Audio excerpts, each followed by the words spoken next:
Hey guys, so I am back home now. I just finished doing groceries. See, this is my home.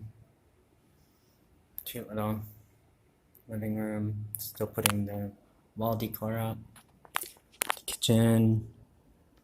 That's Uga's room, my roommate. He's pretty cool. I like him, he's chill. This is the bathroom. And I'll show you the dungeon later. Yeah.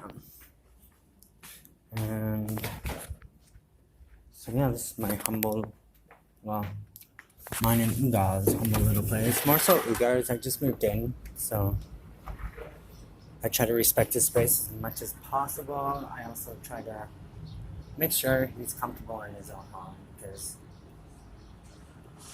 as much as I may pay rent, it's still his home, right? So, which I don't know if people like landlords or people that are subletting or people that are letting people move in or even just having short-term stays or rentals or something, know the detriment that it puts on the other person. Not that it's a bad thing by any means. Like, we are supposed to have values and just kind of, I wouldn't exactly say rules, but guidelines that we all stick by, just morally.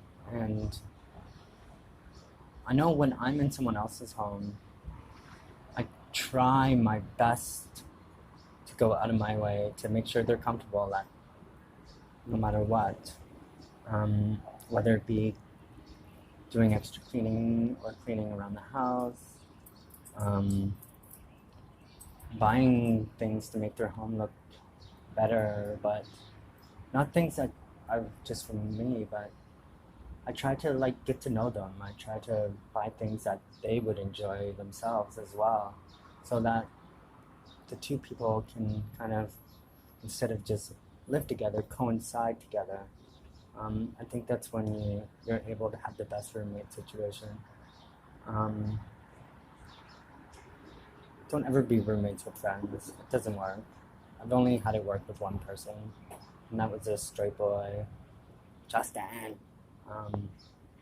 Missed the hell out of that kid. Anyways, so I'm just gonna put some groceries away. It's beautiful outside. There's a bumblebee about to get in my house. Ooh, I beat it. That was a close call. Very close call. Close this door. Ta-da. So, yeah. That's it.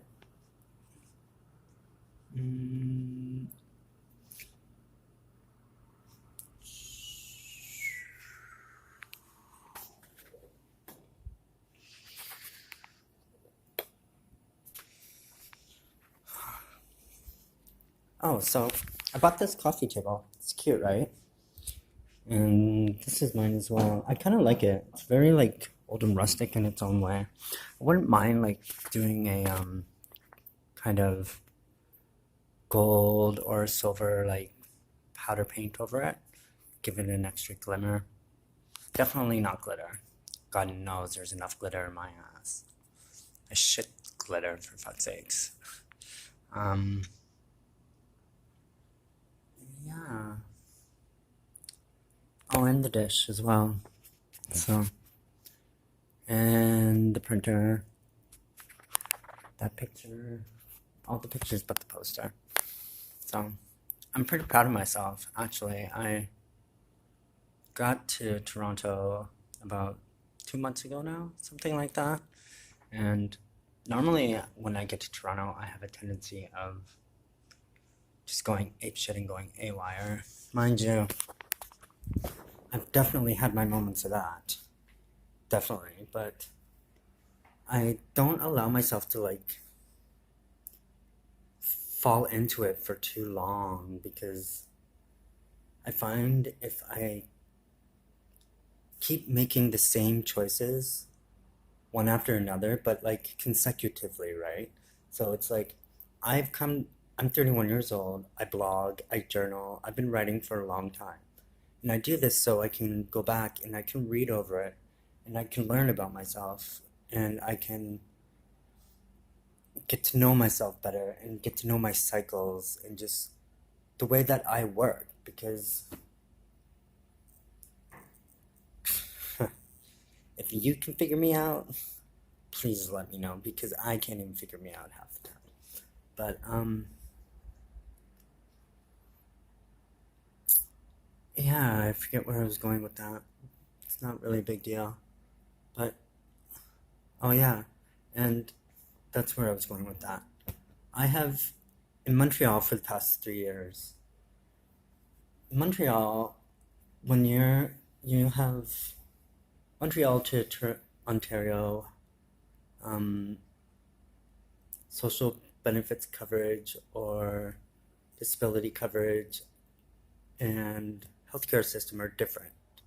So, what is considered a disability here for me, which allows me a certain amount sum of money, which I can actually live off of monthly if I budget correctly. Um, I get like half of in Quebec because my medication is covered on their healthcare system as opposed to the disability government system. So, but, but, um,